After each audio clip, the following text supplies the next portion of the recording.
I feel like I've been pretty transparent about that. This whole year has been about taking a big fat mental break and physical break. And like I got to have so much fun with Kate this fall and then going to Budapest in the winter. And in this 9-month season, I think I've honestly spent like a combined 6 weeks of really intense aerobic training. And so I was prepared for the meet to go something like this. At the end of the day, I'm a really competitive person, and so it's one thing to like try to prepare yourself for a meet like this, and then it's another thing to live it. So it's definitely humbling, and I think it lights a little bit of a fire underneath me. But again, I do think it's great practice to recognize like it's okay if this happened, because this is kind of, I spent this year doing what I did, and I think it's also good practice to like not be super hard on myself when things don't go the way that I'd want them to, even if I spent all year kind of preparing for something like this to happen, if that makes sense. So overall, I've never qualified for 4 individual events at Worlds before, so I'm psyched. I'd say that's a positive, and I'm just gonna choose to focus on the positives, especially because it's 2025. It's not 2028, so I'm in a good spot. Just reminding myself that I was prepared for this.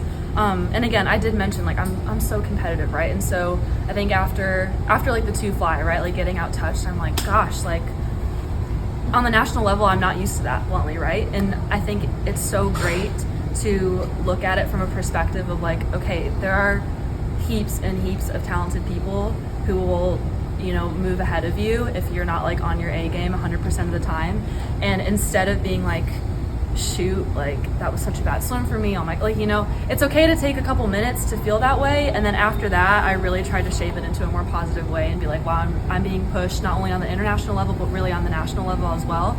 And I think it's something that I'm going to take with me going into next season too, and kind of help motivate me more. So I think when I was able to look at things from that perspective, it helped carry me through the rest of the meet. And I also think it helped me pull out some really gutsy swims too, because things didn't feel great, and I know that things aren't always going to feel great.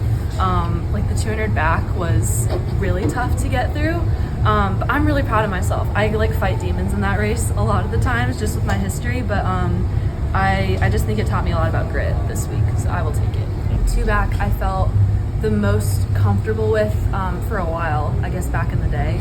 But I felt like I knew how to swim it, and I liked how I could pace the backstroke. And I used to get really stressed about the 100 backstroke because I thought that if you messed something up, you didn't have as much time to correct your mistake. So I would get so nervous for the 100 backstroke. But I really think as I've gotten older, I've really figured out my race strategy for it and how to have easy speed going out so I don't die as badly coming back, because I have died so bad. I mean, I've gotten passed by Kaylee so many times, right, internationally, because I just lose steam in the last 20 meters. But I did. I came into tonight knowing that I had an incredible field around me, but also trusting myself and knowing what I'm capable of because of what I've been able to do in season. So I don't know, it was just about being patient on the first 50, really trying to nail the turn. I didn't nail the turn, it was not my greatest turn, but just knowing that I would have the closing speed, and it worked out. It was good.